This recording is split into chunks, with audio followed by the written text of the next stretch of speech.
ఓం శాంతి 2 December 2025 Sakar BapDada యొక్క మహావాక్యాల్ని విందాం. మధురమైన పిల్లలు, మీరు వచ్చినప్పుడు మేము మీపై బలిహారం అవుతాము అని మీరు ప్రతిజ్ఞ చేశారు. మీకు ఈ ప్రతిజ్ఞను గుర్తు చేయించేందుకు ఇప్పుడు తండ్రి వచ్చారు. ప్రశ్న: ఏ ముఖ్యమైన విశేషత కారణంగా పూజ్యులు అని కేవలం దేవతలను మాత్రమే అనగలరు? జవాబు: దేవతలు విశేషత ఏంటంటే వారు ఎప్పుడూ ఎవరిని స్మృతి చేయరు. వారు తండ్రిని స్మృతి చేయరు, అలాగే ఎవరి చిత్రాలను కూడా స్మృతి చేయరు. అందుకే వారిని పూజ్యులు అని అంటారు. అక్కడ సుఖమే సుఖం ఉంటుంది. అందుకే ఎవరిని స్మృతి చేయవలసిన అవసరం ఉండదు. ఇప్పుడు మీరు ఒక తండ్రి స్మృతితో ఇటువంటి పూజ్యులుగా పావనులుగా అవుతారు. అప్పుడిక స్మృతి చేయవలసిన అవసరమే ఉండదు. ధారణ కొరకు ముఖ్యమైన సారం: స్వయమును శ్రేష్టంగా చేసుకునేందుకు బాబా శ్రీమతం ఏదైతే లభిస్తుందో దానిపై నడవాలి.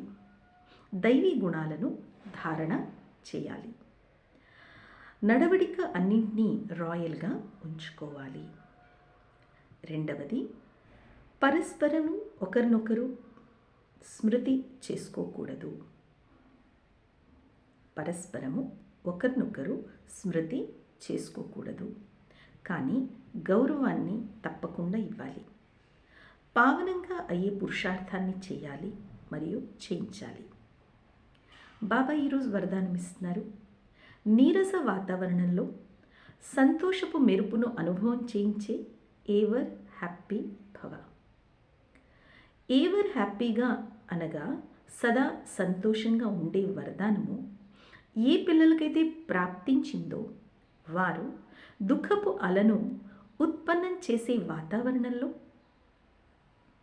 నీరస వాతావరణంలో, అప్రాప్తిని అనుభవం చేయించే వాతావరణంలో సదా సంతోషంగా ఉంటారు మరియు తమ సంతోషపు మెరుపుతో దుఃఖము మరియు ఉదాసీనత కూడిన వాతావరణాన్ని కూడా వారు ఏ విధంగా పరివర్తన చేస్తారంటే సూర్యుడు అంధకారాన్ని పరివర్తన చేసినట్లుగా చేస్తారు.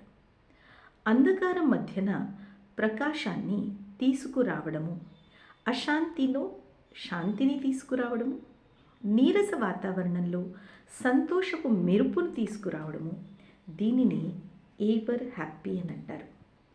వర్తమాన సమయంలో ఈ సేవ యొక్క అవసరం చాలా ఉంది. స్లోగన్: అశరీరి ఎవరంటే ఎవరినైతే శరీరం యొక్క ఏ ఆకర్షణ తన వైపు ఆకర్షించదు వారే అశరీరి.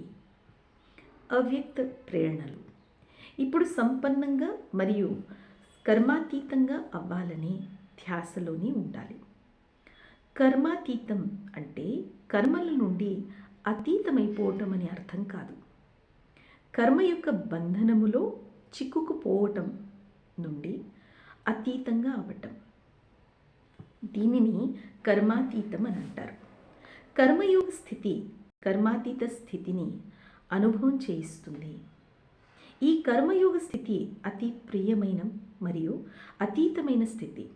ఈ స్థితి ద్వారా ఎంత పెద్ద కార్యమైనా, శ్రమతో కూడిన కార్యమైనా కానీ అది ఎలా అనిపిస్తుందంటే పని చేయటం లేదు కానీ ఆడుకుంటున్నాము అన్నట్లు